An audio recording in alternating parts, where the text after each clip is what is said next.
A história da criação, da queda e da promessa de restauração do homem. Achei que era importante narrar sobre a criação, porque sobre este assunto há muita especulação por aqueles que defendem a teoria da evolução. Quem crê nessa teoria de ensino gradual, ministrada nas escolas a partir do fundamental, e no médio e superior despreza o espiritual. Pois a mente do homem, sendo incapaz de desvendar a origem de todas as coisas, começa a se desesperar, criando tantas teorias difíceis até de explicar. Mas quem crê no Criador, lendo a Bíblia Sagrada, e que confia no relato que nela é apresentada, percebe que Deus criou, sim, tudo a partir do nada. E crê também que o mundo não foi por acaso criado, mas uma obra específica com um intuito bem planejado, e assim os seres existem, foram todos projetados. A doutrina da criação é parte do credo apostólico, que não é uma alegoria ou assunto filosófico, mas um legado espiritual e também de cunho histórico. Assim os céus e a terra no princípio Deus criou, e sendo sem forma e vazia, com trevas o abismo ficou, mas sobre a face das águas o Espírito de Deus andou. E como um bom artista, Deus começa a iluminar o seu campo de ação para si melhor trabalhar, já que em lugar escuro não é bom algo esboçar. Disse Deus: haja luz, e assim a luz surgiu, e vendo que era boa, com seu saber a dividiu. Chamou então a luz de dia, e a noite as trevas que viu. Portanto, a luz cósmica Deus trouxe à existência, antes de aparecer o sol e toda a resplandecência, porque o Senhor é sábio e tem toda a onisciência. Passado o primeiro dia, Deus criou a expansão, pois entre as muitas águas fez ele a separação, a grande câmara universal, os céus que um dia passarão. Passado o segundo dia, Deus veio determinar que as águas debaixo do céu ajuntem-se num só lugar, e que também a porção seca aparecesse logo por lá. Entretanto, a parte seca por terra Deus a chamou, e ao conjunto das águas de mares Deus o avocou, e viu ele que era bom tudo que o seu saber criou. Ainda no terceiro dia, no relato da criação, Deus ordenou que a terra se cobrisse de vegetação, com plantas que deem sementes e árvores de fruto de montão. De acordo com as suas espécies, cada fruto teve o seu sabor, e isso ficou tão bom conforme os olhos do Senhor, porque Ele na natureza é o supremo benfeitor. Passado o terceiro dia, Deus vem agora criar o sol, a lua, as estrelas e todo o sistema solar, que engloba os astros celestes com planetas e tudo que há. Que haja então luminares para que venha separar o dia de sua noite e que sirvam para marcar estações, dias e anos e para a terra iluminar. Para governar o dia, o sol teve a sua incumbência e para regular a noite, a lua teve a sua abrangência, pois por Deus foram criados em sua infinita sapiência. Passado o quarto dia, já havia o fundamental, com comida e água potável para a sobrevivência animal e o ciclo das estações numa perfeição sem igual. Produz então as águas assim abundantemente, enchendo-se de seres vivos, répteis de alma vivente. Assim disse o Criador, o soberano e clemente. Voa as aves sobre a terra, debaixo do firmamento, e assim a vida animal teve ali o seu surgimento, primeiro os seres aquáticos e as aves no outro momento. De acordo com as suas espécies, ambos foram então criados, e Deus vendo que ficou bom, assim foram abençoados. Sejam férteis e multipliquem-se, e mares e terras foram habitados. Passado o quinto dia, e havendo boas forragens, Deus fez a terra produzir animais domésticos e selvagens, de acordo com as suas espécies, por isso Darwin disse bobagens. Porém, faltava o clímax de toda esta narração, daí o Senhor Deus criou a obra-prima da criação, distinta dos demais atos, pois nela houve decisão. Façamos agora o homem a nossa imagem e semelhança, disse ali o grande Deus com perfeita segurança, e para esse homem criado, Deus falou-lhe com voz mansa. Domine sobre os peixes, sobre as aves e animais, fosse os de porte grande ou os pequenos demais, e que se movem rente ao chão, é a palavra que Deus lhe traz. Então Deus criou o homem, a sua imagem o criou, tanto o homem e a mulher, e o Senhor lhes abençoou. Sejam férteis e multipliquem-se, foi o que Deus determinou. Deu-lhes ainda plantas que produziam sementes, e todas as árvores frutíferas para esses dois inocentes, e tudo que tinha fôlego, o Senhor deu gratuitamente. Pois o que dantes existia, por Deus foi bem criado, para que ao criar o homem tudo estivesse preparado, porque até o seu sustento Deus havia providenciado. Deus viu o que tinha feito, e que bom havia ficado, e esse foi o sexto dia em que o homem foi criado, e também os distintos seres, répteis, feras e muito gado. Passado o sexto dia, do sétimo Deus descansou, não havendo concluído, já havendo concluído a obra que realizou, portanto foi nesse dia que ele o santificou. O capítulo 2 de Gênesis mostra com propriedade como foi feita a obra-prima, a origem da humanidade. Por isso vamos em frente, narrando com sobriedade. Pois em Gênesis 26, 27 mostra ali o homem criado, contudo em 2, 7 e 8 diz como tal foi formado. E assim fica mais fácil desse fato ser explicado. Quando os céus e a terra foram bem por Deus criados, nenhum arbusto no campo sequer tinha ali brotado, e nenhuma planta havia que já tivesse germinado. Porque o Senhor não tinha dado a ordem para chover sobre a recém-terra criada para qualquer planta aparecer, e também não havia homem para de solo entender. No entanto, um forte vapor do solo da terra subia, que irrigava a superfície, pois ainda não chovia, sobre o solo terreal que Deus criou com alegria. Então o Senhor Deus do pó da terra formou o homem, a obra-prima, em suas lágrimas soprou, e com fôlego de vida, em suas narinas soprou, e o bom fôlego de vida em alma vivente o tornou. Assim o homem foi criado de modo todo especial, numa biforme natureza, já que pó é material, mas pelo sopro divino ganhou vida espiritual. Então o jardim do Éden o seu Deus ali plantou, para os lados do leste, e nele o homem colocou, em meio às árvores agradáveis que o bondoso Deus criou.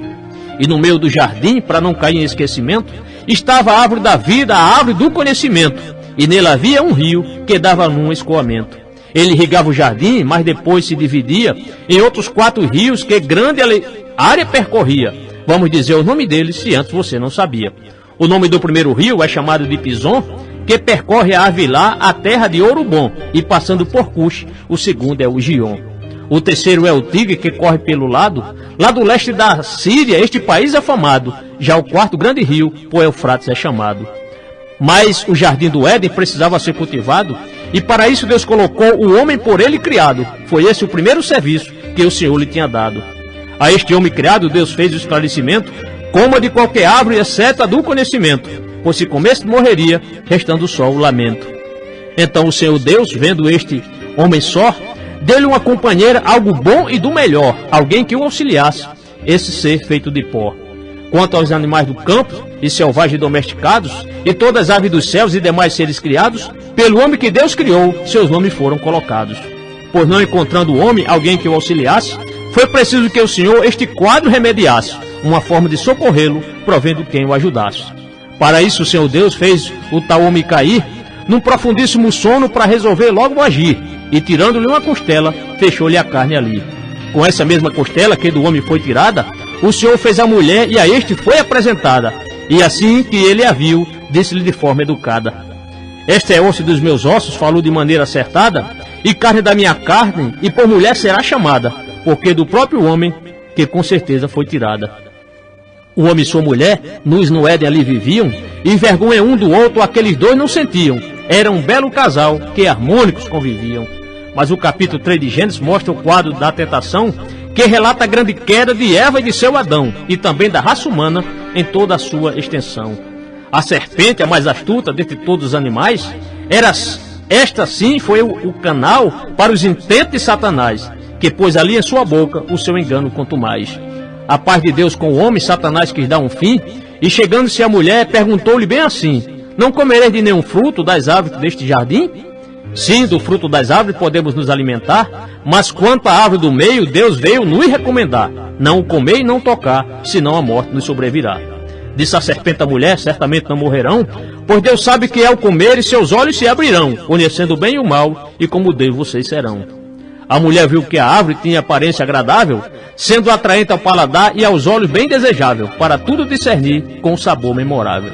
E com isso a serpente, em sua proposta ardilosa, atraiu a tal mulher com propaganda enganosa, incitando em seu ser o desejo de ser famosa.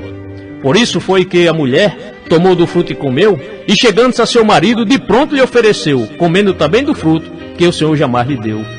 Ao comer desse fruto, os olhos de ambos abriram, e vendo que estavam nus, com folhas os dois se cobriram, sendo essas de figueiras as morráceas que se acudiram.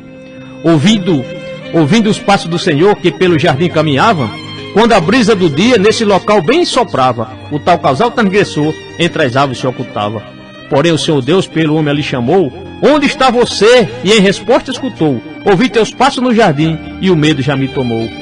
Pois estando eu nu, escondido de ti estou. Entretanto o Senhor Deus a este homem perguntou: Quem disse que estavas nu? E ainda completou: Comeste do fruto da árvore, da que te proibi comer? E Adão, estando escondido, ao Senhor vem responder: Foi a mulher que me deste, que o fruto veio me oferecer.